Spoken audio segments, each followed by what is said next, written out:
প্রথম ভুল বিপ্লবকে বিপ্লব বলে স্বীকার না করা।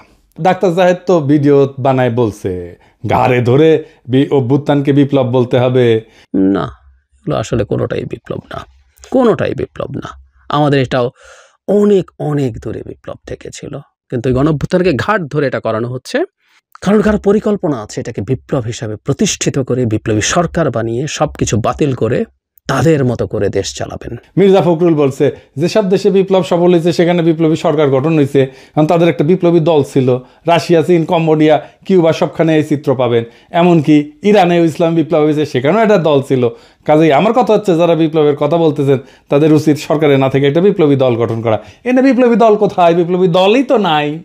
মির্জা ফখরুলের মাথায় কমিউনিস্ট ট্রেনিং আছে তো 19 শতকের, আজকাল না। মানে বিপ্লব করার জন্য একটা বিপ্লবী তত্ত্ব লাগবে, একটা কার্ল মার্কস লাগবে, তার আবার দাড়ি থাকা লাগবে। দাদা সিরাজুল সেজন্য দাড়ি রেখেছিল। লেনিন লাগবি, তার আবার টাক মাথা লাগবি, একটা বলশেভিক পার্টি লাগবি। আমি আগেও বলছি, আবারও বলি, কেন 2024-এর রাজনৈতিক পরিবর্তন অভ্যুত্থান না বিপ্লব? এইটা সাহেব ডান পেশার বাম পাশে লিখবেন বিপ্লব আর অভ্যুত্থান। 1 নাম্বার, রাজনৈতিক বিজ্ঞানে বিপ্লব বলতে বোঝায় যে বৃহৎ জনগোষ্ঠীর অংশগ্রহণ। 2 নাম্বার, রাষ্ট্রের রাজনৈতিক সামাজিক কাঠামোর মৌলিক পরিবর্তনের চেষ্টা, পরিবর্তন না, কিন্তু আমি বলছি চেষ্টা। 3 নাম্বার, দীর্ঘ সময় ধরে চাপ সঞ্চয় এবং বিস্ফোরণ। 4 নাম্বার, পরিবর্তনের জন্য আভ্যন্তরীণ বৈধতা বা পপুলার লেজিটিমেসি। এবার অভ্যুত্থান কি, এইটা সে আরেক পাশে লেখেন। পাশাপাশি এবার আমরা বুঝে দেখব। অল্প সংখ্যক এলিট, সাধারণত সেনা বা ক্ষমতাধর প্রশাসনিক গোষ্ঠী, এরাই অভ্যুত্থান করে, হঠাৎ করে ক্ষমতা দখল করে জনগণের বৃহৎ অংশের সক্রিয় অংশগ্রহণ ছাড়াই। এরা সাধারণত রাষ্ট্রের কাঠামো অপরিবর্তিত রেখা শুধু নেতৃত্ব বদলায়। তার মানে এরা সামরিক অভ্যুত্থান, মানে ডাক্তার জাহেদ চাইছিল কোনো কিছু বদলাবে না, আগের মতোই থাকবে, শুধু সরকারটা চেঞ্জ হবে, কে শাসন করবে এটা চেঞ্জ হবে। তাহলে আপনারাই বলেন 2024 কি বিপ্লব ছিল না অভ্যুত্থান ছিল? এটা বিপ্লব ছিল, কোনোভাবেই এটা অভ্যুত্থান না। তাহলে প্রশ্ন হলে এত বড় বড় বিদ্বান প্রাজ্ঞ লোকদের এই বিপ্লবকে চিনতে পারল না কেন, স্বীকার কেন করলো না? কারণ ওদের বুদ্ধি বেশি, আক্কেল কম। আসেন আমরা একটু বুঝে দেখি যে বিপ্লব এখন কেমন করে হয় এই 19 শতকের চিন্তা ছাড়াও। 19 শতকের মতো বিপ্লবী তত্ত্ব, বিপ্লবী দল বা বিপ্লবী নেতা দিয়া, একটা কেন্দ্র দিয়া আজকাল বিপ্লব হয় না। আজ হয় বিপ্লব কেন্দ্রহীন, কেন্দ্র ছাড়া, সেন্টার থাকে না। বহু নোট বিপ্লব, নোট এডিটর সাহেব নোটগুলো দেখান একটু, অনেকগুলা নোট। আমরা 2024-এর নোটগুলো দেখি, ধরেন একটা গোল গোল করে দেখাবেন, বিএনপি নোট, জামাত নোট, বৈষম্য বিরোধী ছাত্র আন্দোলন নোট, ছাত্র শিবির নোট, ছাত্রদল নোট, অন্যান্য রাজনৈতিক দল নোট, প্রবাসী diaspora note, YouTuber note, social media note, remittance যোদ্ধা নোট, রিক্সাওয়ালা নোট, কিশোর গ্যাং নোট, বিশ্ববিদ্যালয় ছাত্র নোট, দোকানদার নোট, ক্ষুদ্র ব্যবসায়ী নোট, শহুরে দরিদ্র লোক নোট, শ্রমিক নোট। এখন এই নোটগুলো কি দিয়ে যুক্ত ছিল সোশ্যাল মিডিয়া দিয়ে, ইন্টারনেট দিয়ে। এডিটর সাহেব একটা নোটের সাথে আর একটা নোটের ইন্টারনেটের যোগ করে দেন, তাহলে সবাই বুঝবে। এবং সবগুলো যখন একসাথে হয় তখন এটা একটা বিশাল শক্তি হয়। কিন্তু একটা আলাদা নোট শক্তিহীন। এখানে কোনো কেন্দ্রীয় নেতৃত্ব নাই, কোনো একক সদর দপ্তর নাই, কমান্ড স্ট্রাকচার নাই। আন্দোলনের শক্তি আসে বহু ছড়ায় থাকা এরকম নোট বা কেন্দ্র থেকে। নোটগুলোর মধ্যে সীমিত বা শূন্য সমন্বয় থাকে, তবুও তারা একই লক্ষ্যে একই দিকে ধাবিত হয়। এই ধরনের বিপ্লবকে বিভিন্ন একাডেমিক ধারা বা ক্ষেত্র থেকে বিভিন্ন নামে বর্ণনা করা হয়। কি কি আসেন আমরা সেটা বুঝে দেখি। এটাকে যেমন বলা হয় ডিসেন্ট্রালাইজ রেভলিউশন বা লিডারলেস রেভলিউশন, মানে কোনো কেন্দ্রীয় কমান্ড বা স্ট্রাকচার নাই, প্রত্যেকটা গ্রুপ বা নোড নিজের মতো করে কাজ করে। 2 নাম্বার, এটাকে বলা হয় নেটওয়ার্ক রেভলিউশন, মানে তথ্য প্রযুক্তি বা সামাজিক মাধ্যম যুগে ব্যবহৃত শব্দ। এইটা Manuel castle owner network of outrage and hope এই বইয়ে উনি আরব বসন্তের মতো আন্দোলনকে এইভাবে বর্ণনা করছিলেন। এটাকে সোয়ার্ম মুভমেন্টও বলা হয় বা সোয়ার্ম ইন্টেলিজেন্স পলিটিক্সও বলা হয়। মানে ধরেন পিঁপড়া বা মৌমাছি যেরকম ঝাঁকবদ্ধ প্রাণী থাকে না, এদের আচরণ থেকে নেওয়া ধারণা, অনেক ছোট ছোট ইউনিট একসাথে একটা বড় পরিবর্তন ঘটায় দেয়। কেন্দ্রীয় কোনো মস্তিষ্ক ছাড়াই। এটাকে আরও বলা হয় সেলফ অর্গানাইজিং রেভলিউশন। এটাকে সিস্টেম থিওরি বা কমপ্লেক্সিটি স্টাডিজে এই ধারণা ব্যবহার করা হয়। সমন্বয় ছাড়াই অনেকগুলো সত্তা নিজে থেকে একই দিকে মুভ করে। এটার আরেকটা টার্মিনোলজি আছে, পলিসেন্ট্রিক আপরাইজিং, মানে রাজনৈতিক বিজ্ঞান এবং অর্থনৈতিক প্রশাসন তত্ত্বে ব্যবহৃত একাধিক কেন্দ্র যাদের মধ্যে সমন্বয় দুর্বল বা নাই, কিন্তু প্রত্যেকে একই ধরনের পরিবর্তনের দিকে আগাচ্ছে। ইতিহাসে কি এর উদাহরণ আছে? আসেন দেখি। 1848 সালে ইউরোপে বিপ্লব হয়েছিল অনেকগুলো দেশে একসাথে, আলাদা আলাদা ইস্যুতে। প্রায় সমন্বয় ছাড়াই বিদ্রোহ শুরু হয়। ফ্রান্সে হয়, জার্মানিতে হয়, অস্ট্রিয়াতে হয়, ইটালিতে হয়। এইগুলোর আর বিস্তারিতে গেলাম না, কারণ এই বিস্তারিতে যাওয়ার আমাদের দরকারও নাই, কিন্তু এইরকম বিপ্লব হয়েছিল আর কি, সেটা জানা থাকা ভালো। আরব বসন্ত এরকম একটা মুভমেন্ট ছিল। তিউনিসিয়া থেকে শুরু হইয়া মিশর, ইয়েমেন, লিবিয়া, সিরিয়া প্রত্যেকটা দেশে স্বতন্ত্রভাবে আন্দোলন ছড়াই গেছে। পোল্যান্ডের সলিডারিটি মুভমেন্টের প্রথম ধাপ, যেটা 1980 সালে হয়েছিল, যে গদালফ শিপইয়ার্ডের ধর্মঘট হয়েছিল না, ওইখান থেকে শুরু হইয়া দেশের বিভিন্ন শহরে স্বাধীনভাবে ছড়াই পড়ছিল। ইরানে একটা কনস্টিটিউশনাল রেভলিউশন হয়েছিল 1905 সালে। 1905 থেকে 11 সাল পর্যন্ত 6 বছর ব্যাপী। ভৌগোলিকভাবে বিচ্ছিন্ন শহরগুলোতে বিদ্রোহ হয়েছিল, কিন্তু কেন্দ্রীয় নেতৃত্ব ছিল না। এই ফর্মের, এই যেটা বললাম, এই ফর্মের পজিটিভ দিক কি? এটা কিন্তু পজিটিভ দিক আছে। কি কি? এক নম্বরে এটা দমন করা যায় না। এক জায়গায় দমন করলে অন্য জায়গায় আন্দোলন চলতে থাকে। 24-এ তাই হয়েছে আমাদের বাংলাদেশে। ঢাকা বিশ্ববিদ্যালয় দমন করছে, প্রাইভেট বিশ্ববিদ্যালয়ে আন্দোলন শুরু হয়েছে। 2 নম্বর, এটা বৃহৎ অংশগ্রহণ হয়। বিভিন্ন গোষ্ঠী তাদের নিজস্ব কারণে জড়ায়, ফলে ভিন্ন মত থাকলেও সম্মিলিত চাপ তৈরি হয়। 3 নম্বর, কেন্দ্রীয় নেতৃত্বকে কিনে ফেলা যায়। আমরা দেখতেছি না, এটা কিনে ফেলা যায়। টাকার কাছে বিক্রি হয়ে যায়, ভয়ের কাছে নত হয়। কোনো একক নেতা নাই যে শত্রুর কাছে আত্মসমর্পণ করবে, সেই জন্য এখানে আত্মসমর্পণ করে না। নাহিদেরা তো ডিবি অফিসে হারুনের ওইখানে গিয়ে চাপে পড়ে আন্দোলন প্রত্যাহার করছিল, তাই না? আন্দোলন থামে নাই। এবং এইটা কি, এটা সৃজনশীল হয় এবং এটার অভিযোজন ক্ষমতা থাকে। বিভিন্ন নোট বিভিন্ন কৌশল ব্যবহার করে। মানে আমরা অনলাইনে ইউটিউবে একরকম কৌশল ব্যবহার করছি, বিদেশে একরকম কৌশল ব্যবহার করছি।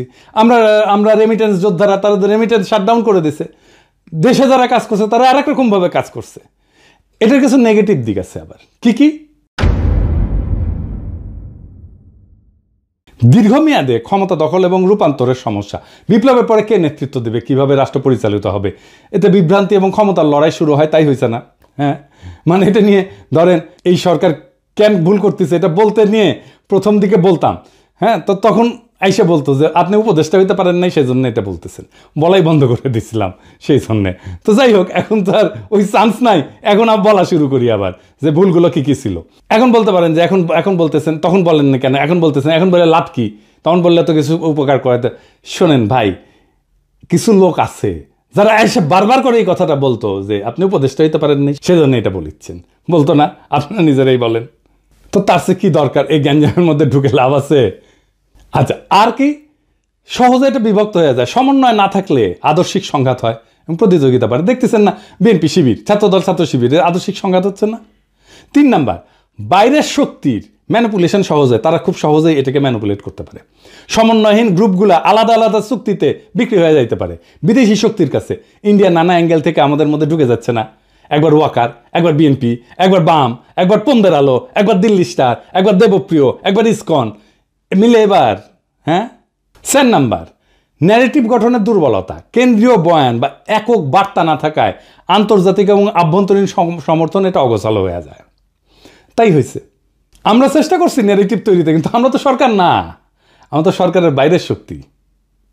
এই 2024-এর বাংলাদেশের বর্ষা বিপ্লব এই আন্দোলনের প্রক্রিয়া, বৈশিষ্ট্য এবং মডেলের সাথে একেবারে খাপে খাপ মমতাজের বাপের মতো মিলে যায়, তাই না? কেন্দ্রীয় নেতৃত্বের অনুপস্থিতি। এই আন্দোলন কোনো এক নেতা বা কোনো দলের হাতে ছিল না, সবাই নিজের মতো করে যাচ্ছে। বহু নোটের সক্রিয়তায় আন্দোলনের শক্তি আসছে শহর, গ্রাম, শ্রমিক, ছাত্র, প্রবাসী সমর্থন, সোশ্যাল মিডিয়া, সব জায়গা থেকে। কিছু যোগাযোগ কারো কারোর মধ্যে ছিল, কিন্তু পুরোপুরি কমান্ড সেন্স ছিল না। আমাদের একমাত্র যোগাযোগ ছিল সোশ্যাল মিডিয়া। এই জন্যই পলক ইন্টারনেট বন্ধ করে দেয়, আমাদের নোটগুলার ইন্টার কানেকশন বন্ধ হয়ে যায় এবং আন্দোলনও কিন্তু বন্ধ হয়ে গেছিল। এই বিপ্লবের প্রতিরোধ ক্ষমতা ছিল অসাধারণ। সরকার এক জায়গায় দমন করলে অন্য জায়গায় আন্দোলন জ্বলে উঠছে। ঢাকা বিশ্ববিদ্যালয়কে দমন করছে, প্রাইভেট বিশ্ববিদ্যালয়ে ফুসে উঠেছে। নোডাল আন্দোলনের এটাই চরিত্র। কেন্দ্র ছাড়া আন্দোলনের এটাই চরিত্র। তবে ফলাফলের সীমাবদ্ধতা স্পষ্ট আমাদের, তাই না? ক্ষমতা দখলের পরে পরবর্তী রূপকল্প নির্ধারণে অস্পষ্টতা ছিল, ফলে পুরানো রাজনৈতিক শক্তি এবং বাইরের কূটনৈতিক প্রভাব দ্রুত জায়গা দখল করে ফেলছে। ঐক্যবদ্ধ বয়ান তৈরি না হয়, আন্তর্জাতিক সমর্থন এটা কমে গেছে। একাডেমিকভাবে 2024 সালের বাংলাদেশের বিপ্লবকে যদি বলতে হয়, এটা পলিসেন্ট্রিক, লিডারলেস, নেটওয়ার্ক আপরাইজিং বলা যায়। মানে বহুকেন্দ্রিক, নেতাবিহীন, সংযুক্ত একটা বিপ্লব বলা যায়, যেখানে বহু নোট সমন্বয়হীনভাবে একই লক্ষ্য অর্জনে কাজ করছে। তো এখন এই শফিকের মনে হয়েছে এই লড়াইয়ের একজন মাস্টার মাইন্ড তো লাগবেই, কারণ বিপ্লবের তো একটা নেতা লাগে, একজন কার্ল মার্কস লাগে যার দাড়ি থাকে। হ্যাঁ, মাহফুজেরও দাড়ি আছে, একটু তখন ছিল, তো বানিয়ে দিছে মাস্টার মাইন্ড। প্রফেসর ইউনূস মনে করেছেন এটা ছাত্ররা করেছে, সবাই অন্ধের হাতি দেখছে, সমস্ত নোট কেউ দেখে নাই। সেই কারণেই এইটা হাসিনার দমন প্রতিরোধে অসাধারণ সাফল্য দেখালো, বিপ্লবের পরে রাজনৈতিক ক্রিস্টালাইজেশন এইটা গঠন আর করতে পারে নাই, অসম্ভব দুর্বল হয়ে পড়ছে। এখন প্রশ্ন হচ্ছে এই দুর্বলতা কিভাবে কাটানো যেত? জি না, আমি বিপ্লবী সরকারের কথা বলবো না, এটা বলাটা এখন টাইম নষ্ট। এই লড়াইয়ের যে নোটগুলো ছিল, সেই নোটগুলোর মধ্যে আবার সংযোগ তৈরি করতে হতো, তাহলেই এটা একটা নিউরাল নেটওয়ার্কের মতো কাজ করতো। আপনারা জানেন তো যে আমাদের মাথার মধ্যে বিভিন্ন ব্রেনের সেল আছে, এবং এই সেলগুলো একটার সাথে একটা কানেক্ট করতে পারে, এবং সেই কারণে আমার মস্তিষ্কে প্রত্যেকটা সেল স্বয়ংসম্পূর্ণ, কিন্তু একজন আরেকজনের সাথে কানেক্ট করে, কথা বলে। সেজন্যই আমরা আমাদের এই বুদ্ধিমত্তা দাঁড়ায়। সো ওই যে নোটগুলো, এইগুলোর কানেকশনগুলো যদি আমরা স্ট্যাবলিশ করে ফেলতে পারতাম, তাহলে এটা আবার নিউরাল নেটওয়ার্কের মতো কাজ করতো। তাহলে বুঝছেন তো, এই নোটগুলো আইডেন্টিফাই করছে প্রফেসর ইউনূস, করে নাই। উনি জানেনই না কতগুলো নোট কাজ করছিল, কিভাবে করছিল। এই নোটগুলোকে নিয়ে একটা কনফারেন্স করা যেত না? ইন্টারন্যাশনাল কনফারেন্স করা যেত না? ভার্চুয়ালি সবাই যুক্ত হইতো, এমন না সবাইকে ডেকে নিয়ে যেতে হবে, তাই না? ভার্চুয়ালি সবাই যুক্ত হইতো। বিপ্লব বিজয়ের পরে অন্তর্বর্তীকালীন সরকারের কাঠামোর রূপরেখা তৈরি করতে মন্ত্রিসভা, আইন প্রণয়ন, বিচার, নিরাপত্তা, সব সেক্টরের দায়িত্ব কার কাছে যাবে, এটা করার জন্য আমরা 3 দিন তো টাইম পেয়েছি, করতে পারছি ঠিক মতো পারি নাই। কেন পারি নাই, কার জন্য পারি নাই, সেটা আর কইলাম না, সবাই উপদেষ্টা হইতে গেছে। এবং আমাদের একটা ট্রানজিশনাল চার্টার করতে হইতো। বিপ্লবের মধ্যেই সব নোডের প্রতিনিধিদের নিয়ে একটা সংক্ষিপ্ত ঘোষণাপত্র তৈরি করতে হতো, যেখানে সময়সীমা, নির্বাচন আয়োজন, আইনি নীতির স্পষ্টতা থাকবে, যেটা হইল 1 বছর পরে। গন্ডারের চামড়াও এত মোটা না, কিন্তু এটা করলো কে? রাজনৈতিক দলগুলো। নোটগুলো নাই কিন্তু।